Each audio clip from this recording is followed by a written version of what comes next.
نشرة الأخبار من قناة الدلتا الفضائية بالتلفزيون المصري. أهلا بكم. نبدأها بعناوين الأخبار.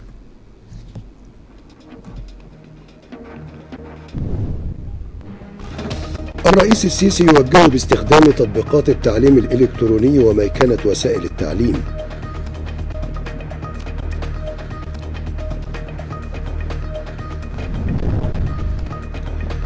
الجالية المصرية في برلين تحتفل بالذكرى السابعة لثورة 30 من يونيو.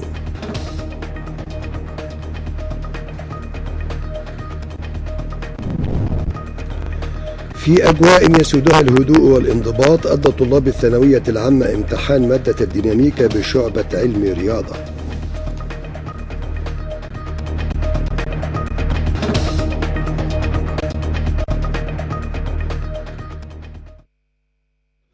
إلى التفاصيل.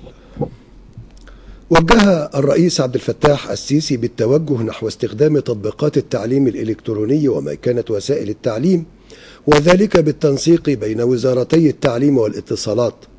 جاء ذلك خلال اجتماع الرئيس مع الدكتور مصطفى مدبولي رئيس الوزراء ووزير التربية والتعليم لمتابعة جهود الوزارة فيما يتعلق بالتحديث الشامل لنظام التعليم.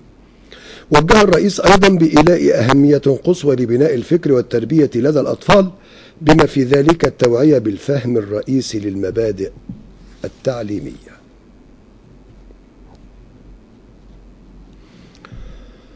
أصدر الدكتور مصطفى مدبولي رئيس مجلس الوزراء اليوم قرارا بأن يكون يوم الخميس المقبل الموافق 2 من يوليو إجازة رسمية مدفوعة الأجر بمناسبة ذكرى ثورة 30 من يونيو، وذلك بدلا من يوم الثلاثاء الموافق 30 من يونيو. ونص القرار على أن تمنح هذه الأجازة للعاملين في الوزارات والمصالح الحكومية والهيئات العامة ووحدات الإدارة المحلية وشركات قطاع الأعمال العام والقطاع الخاص. كما نص القرار على أنه لا تسري هذه الإجازة على جميع أعمال الامتحانات في المدارس والمعاهد والجامعات، وتستمر وفقا للمواعيد المقررة. صرح المستشار نادر سعد المتحدث الرسمي لرئاسة الوزراء أن هذا القرار يأتي في إطار حرص الحكومة على إتاحة فرصة أكبر للمواطنين لقضاء أجازات متصلة في نهاية الأسبوع. أشار أن الفترة القادمة ستشهد التوسع في تطبيق هذا النظام، بحيث يعتبر الخميس التالي للمناسبة المقرر بشأنها إجازة أسبوعية إجازة رسمية بدلا من الأجازات التي تقع في منتصف الأسبوع، مع استثناء إجازات عيدي الفطر والأضحى وعيد الميلاد.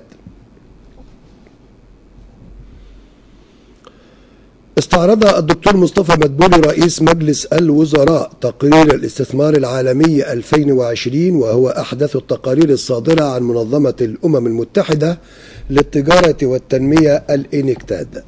أكد التقرير أن مصر تحتفظ بمركزها كأكبر متلقي للاستثمار الأجنبي المباشر في إفريقيا لعام 2019، لتصل إلى 9 مليارات دولار بنسبة زيادة قدرها 11%.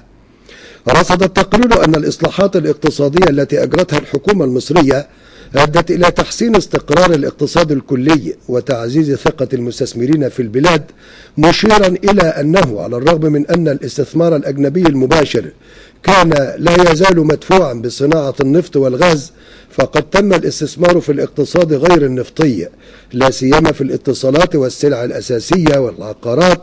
وفي إطار جهود مصر في مكافحة وباء كورونا المستجد، فقد رصد التقرير جهود الحكومة المصرية في تقديم سياسات استثمارية لتحفيز الاستثمار وتعزيز الإنتاج، خاصة في قطاع الصحة.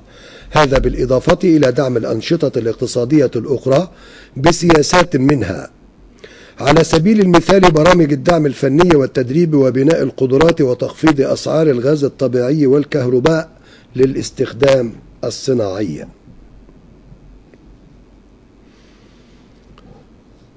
هنأ رئيس مجلس النواب الدكتور علي عبد العال الرئيس عبد الفتاح السيسي بمناسبة حلول ذكرى ثورة 30 من يونيو. كما بعث رئيس مجلس الوزراء الدكتور مصطفى مدبولي برقية تهنئة للرئيس عبد الفتاح السيسي أعرب فيها بمواصلة الحكومة بالمزيد من الجهد والعطاء سعيا لتحقيق التنمية الشاملة في جميع أنحاء البلاد. كما هنأت الطائفة الإنجيلية الرئيس عبد الفتاح السيسي وأعربوا أن ثورة الشعب التي ساندتها القوات المسلحة للتأكيد على أن مصر لكل المصريين ولإعادة بناء مصر الحديثة.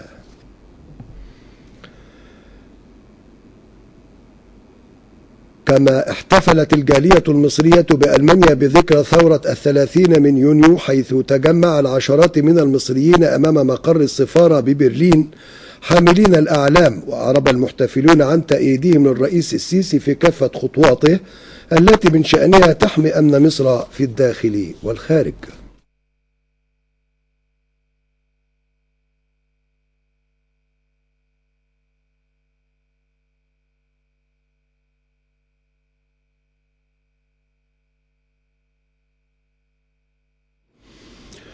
يعقد مجلس الأمن غدا الاثنين جلسة للنظر في موضوع سد النهضة، وذلك استجابة لطلب تقدمت به جمهورية مصر العربية.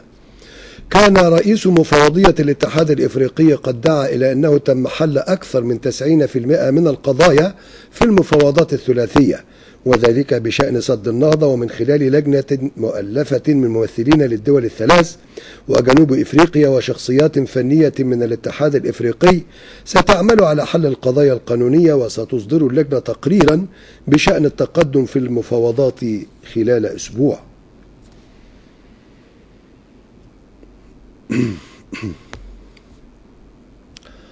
صرح وزير الأوقاف الدكتور محمد مختار جمعة أن حال استمرار التزام المصلين بروح الانضباط والضوابط الوقائية والاحترازية التي اتبعها الجميع عند فتح المساجد، فإنه سوف يعرض الأمر على لجنة إدارة أزمة كورونا بمجلس الوزراء للنظر في تعليق صلاة الجمعة في الوقت التي تراه اللجنة مناسبا.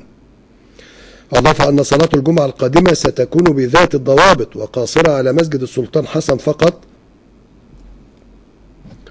وتصلى ظهرا من المنازل، لافتا أنه سيتم نقل الصلاة بالتلفزيون والإذاعة وإذاعة القرآن الكريم، وتقتصر على العاملين بالأوقاف والمسجد فقط فيما لا يتجاوز 20 فردا. قامت وزارة الداخلية بتطوير وتحديث المنشآت الشرطية بكافة محافظات الجمهورية ذات التقنيات الحديثة لتقديم الخدمات الشرطية للمواطنين بشكل عصري متطور.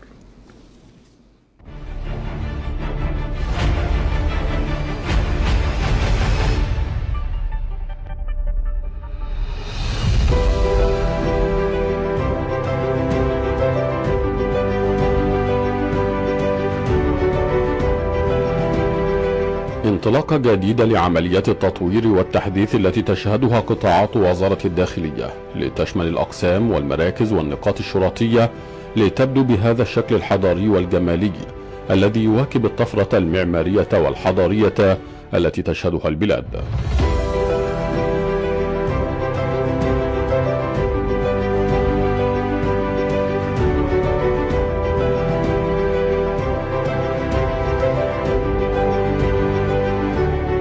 التطوير شمل رفع كفاءتها لتبدو ذات شكل ومواصفات موحدة، بما ينعكس على مستوى الأداء الأمني، خاصة مع الاعتماد على التكنولوجيات الحديثة في تلقي البلاغات والتعامل الفوري والسريع معها.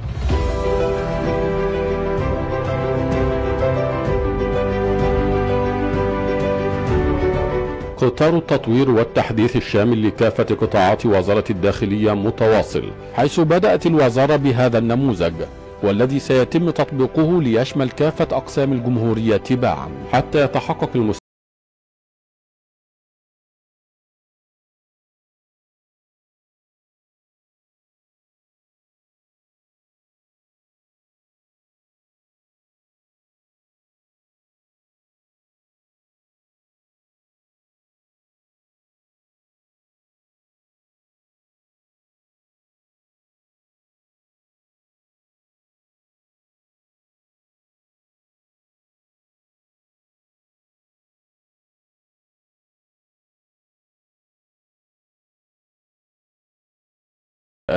أن تكون ذات نسق حضاري وجمالي تعكس الواجهة الحقيقية للشرطة المصرية وبما يليق بالمواطن المصري الذي يتعامل بصورة يومية مع الأقسام والمراكز والنقاط الشرطية للحصول على خدمة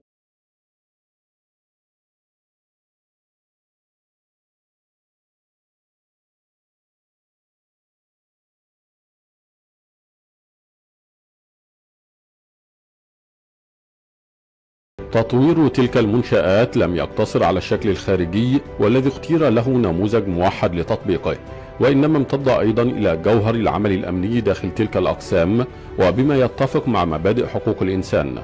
فهناك سرعة في التعامل مع كل البلاغات واهتمام خاص بكبار السن وذوي الاحتياجات الخاصة من خلال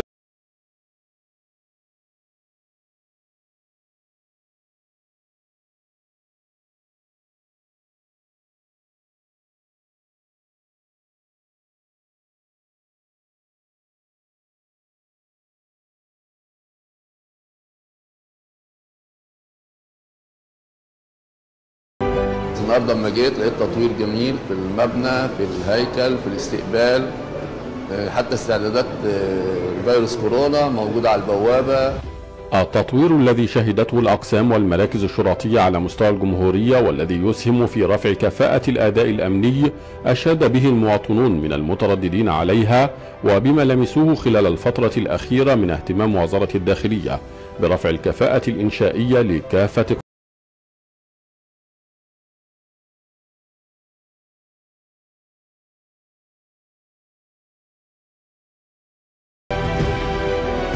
الاسم من بره اتغير، المعامله كمان جوه كانت مميزه. الوضع مختلف تماما عن المنظر الاساسي المعتاد بالنسبه لنا كمواطنين مصريين. بالنسبه للخدمات حاليا في سرعه في اداء الخدمه، خدمة أمنية أفضل للمواطنين ورفع كفاءة الأداء الأمني مع مراعاة اتخاذ كافة التدابير والإجراءات الوقائية داخل تلك المنشآت لمواجهة خطر انتشار فيروس كورونا، من تطهير وتعقيم متواصل إلى ارتداء الكمامات الطبية.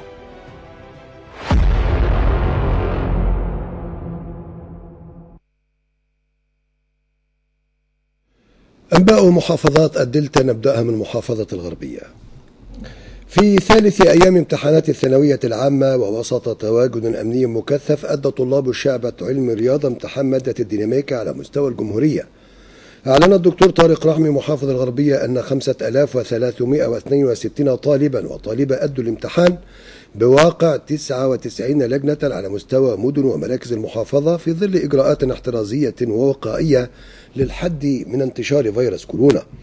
جاء ذلك خلال جولة المحافظ التفقدية للجان مدارس كفر الزيات وبسيون وطنطا، وذلك لمتابعة سير امتحانات الثانوية العامة.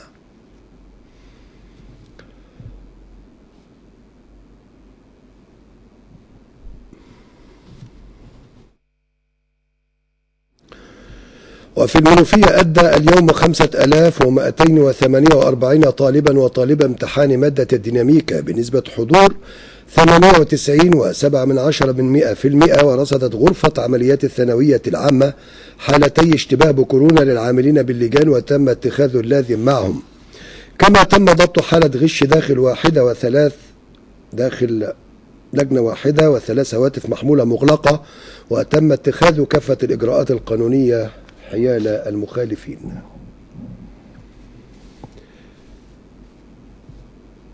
استعدت كليات العلوم والحاسبات والمعلومات والهندسة الإلكترونية وهندسة شبين والاقتصاد المنزلي والتمريض والآداب بجامعة المنوفية لاستقبال الطلاب خلال امتحانات الفصل الدراسي الثاني بالسنوات النهائية، وذلك باتخاذ كافة الإجراءات الاحترازية، حيث تم الانتهاء من وضع جداول الامتحانات وإعلانها وتعقيم الكليات ومدرجات الامتحان وتحديد أماكن خروج ودخول الطلاب.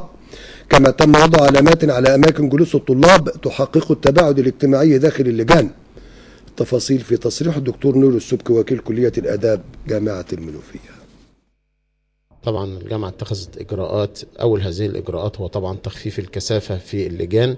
كانت قبل كده اللجان بتبقى فيها حوالي من 50 إلى 60 طالب، طبعا كل ده تم إلغائه. تم وجود تباعد ما بين كل طالب والتاني حوالي 2 متر، ودي أهم نقطة موجودة. يعني بالنسبة لقاعات كلية الآداب، حوالي المدرج بتاع كلية الآداب بقى فيه حوالي 15 طالب، ودي برضو احتراما لعملية المسافة اللي بتمنع عملية الانتقال العدوى لو لا قدر الله في شخص مصاب واحنا مش عارفين، فبتبقى العملية إلى حد ما دي أول إجراء تم اتخاذه. الإجراءات التانية طبعا إن إحنا الجامعة خدت قرار بإن ما ينفعش الكليات كلها في المجمع تبقى موجودة في يوم واحد، لأن احنا كده ما نبقاش عملنا حاجة كده. طبعا الطلبة هيطلعوا من اللجان في نفس ذات الوقت، فطبعا تبقى معدل الإصابة كبير جدا. والجامعة اتخذت قرار بعدم وجود الكليات في وقت واحد، يعني كلية الآداب هتبقى هي اللي موجودة في مجمع الكليات، ودي مساحة مكانية كبيرة جدا.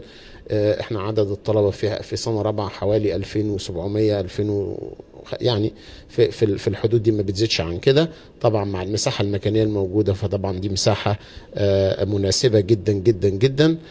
تاني حاجة ان احنا وزعنا اللجان على كلية الآداب وكلية الحقوق بالاتفاق مع سيد الأستاذ الدكتور عميد كلية الحقوق وسيد الأستاذ الدكتور عميد كلية الآداب، وطبعا بإشراف أستاذ دكتور نانسي أسعد نائب رئيس الجامعة لشؤون الطلاب وأستاذ دكتور عادل مبارك رئيس الجامعة، في اجتماعات متتالية عقدوها لعملية التنسيق ما بين الإدارات المختلفة، وده جهد مشكور لهم بصراحة. هم بقالهم حوالي فوق الشهر مجتمعين اجتماعات دائمة للتنسيق لهذه الفعالية.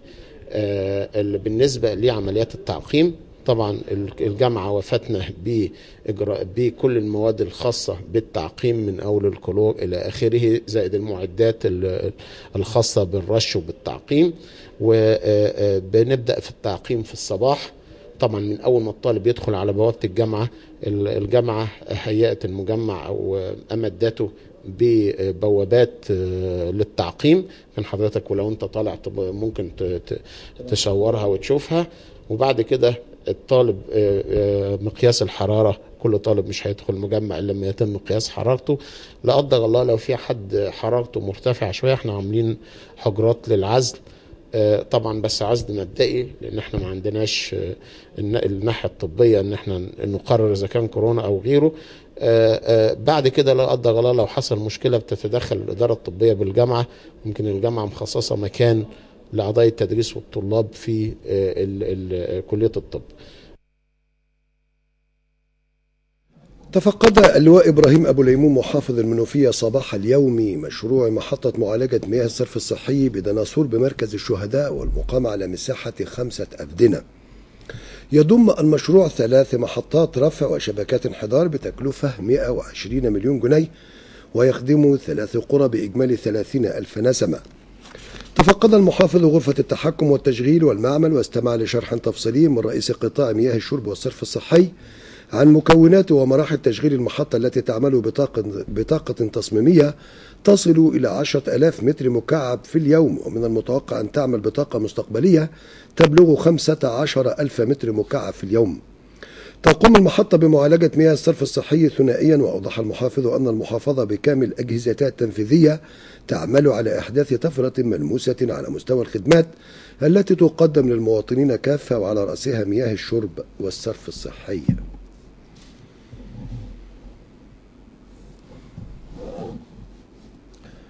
إلى الدقهلية، حيث أعلن الدكتور سعد مكي بدء تقديم خدمة الغسيل الكلوي ل 65 طفلا بمستشفى المنصورة العام الجديد، وذلك بعد توقيع بروتوكول تعاون مشترك مع مستشفى الأطفال الجامعي لتقديم الخدمة الطبية للأطفال حتى الانتهاء من أعمال الصيانة والتطهير بوحدة الغسيل الكلوي بمستشفى الأطفال الجامعية.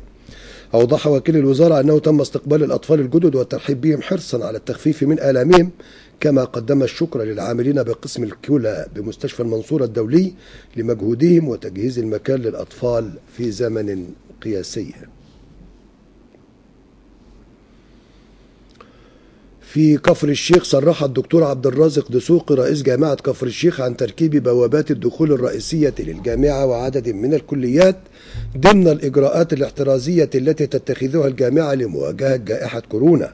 أشار أن هذه البوابات تعمل بنظام التعقيم الذاتي، وشدد رئيس الجامعة على الالتزام باتباع الإجراءات الاحترازية والوقائية التي تضمنتها خطة الجامعة.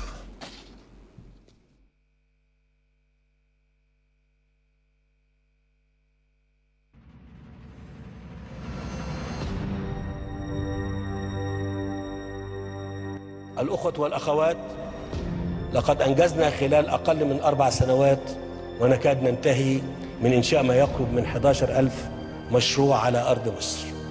Today, the power station is helping the people of Egypt. مشاريع ضخمة اتفقت عليها مصر والصين. كانت القاهرة عصر الطاقة النظيفة. المحطات العملاقة الثلاث. مشروعات الغاز الطبيعي الجديدة في مصر.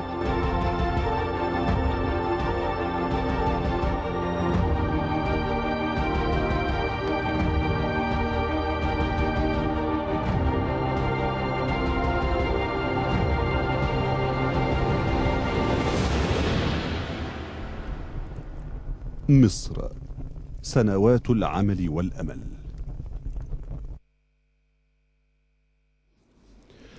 من أخبارنا الزراعية في نشرة اليوم.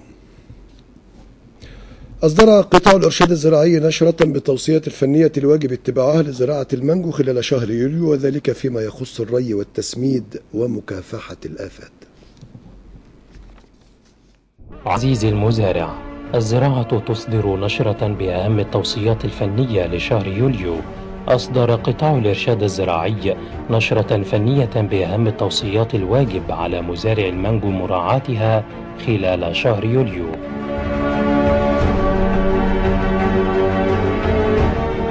أولاً، أهم العمليات. 1. يبدأ تعليق مصائد الجاذبات الجنسية لذبابة الفاكهة داخل حدائق المانجو ابتداء من أول يوليو بمعدل مصيدة لكل 5 أفدنة، وتفحص أسبوعياً لتحديد موعد وطريقة العلاج اللازم.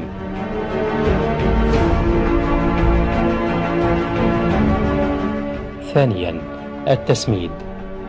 أولاً، الأشجار التي تروى بالغمر. إضافة الأسمدة بالنسبة للأشجار غير المثمرة الأقل من 5 سنوات بإضافة 750 جرام سلفات نشادر لكل شجرة على دفعتين بينهما 15 يوما. الأشجار التي تروى بالتنقيط يستخدم 450 جرام نترات نشادر بكل شجرة تروى بالتنقيط، وتقسم تلك الكمية على أكبر عدد من الدفعات المتساوية.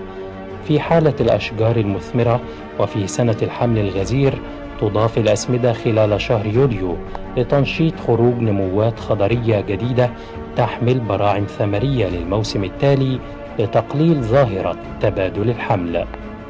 الانتظام في الري وعدم التعطيش أو المغالاة فيه حتى لا يحدث تساقط أو تشقق للثمار، ويتم إطالة الفترة بين الريات قليلا عند وصول الثمار إلى ثلثي حجمها لمنع تشققها وتساقطها، ويكون الري في الصباح الباكر أو في المساء.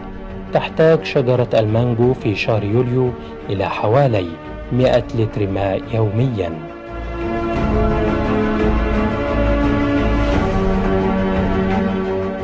رابعا، برنامج المكافحة. في حالة الإصابة وعند وجود الذبابة بأعداد كبيرة يتم الرش للأشجار بالديموثويت 40% بمعدل 75 سنتي لكل 100 لتر ماء مرتين بينهما 3 أسابيع، وذلك حتى أواخر يوليو أوائل أغسطس، وهو مفيد أيضا في علاج الحشرات القشرية والبق الدقيقي مع إيقاف الرش بعد الجمع ب21 يوما.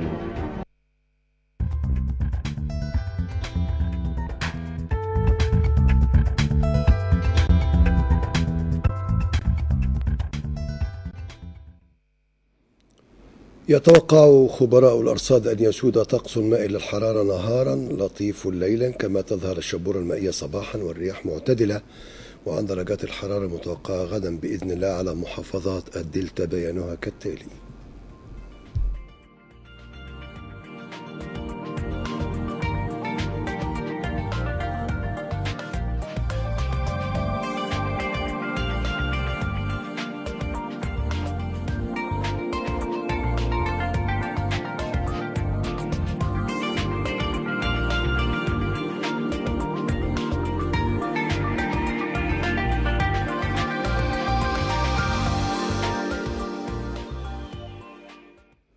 في ختام هذه النشرة تذكير بعناوين الأخبار.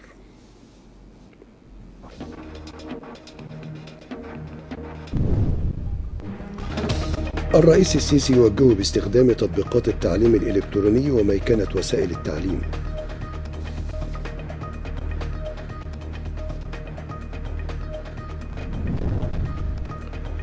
الجالية المصرية في برلين تحتفل بالذكرى السابعة لثورة 30 من يونيو.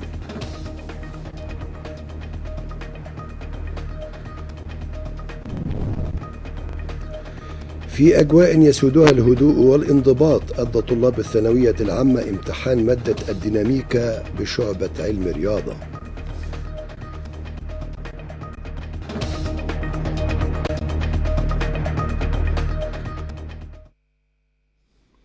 انتهت نشرة الأخبار، نشكركم لطيب المتابعة، طاب مساؤكم في أمان الله.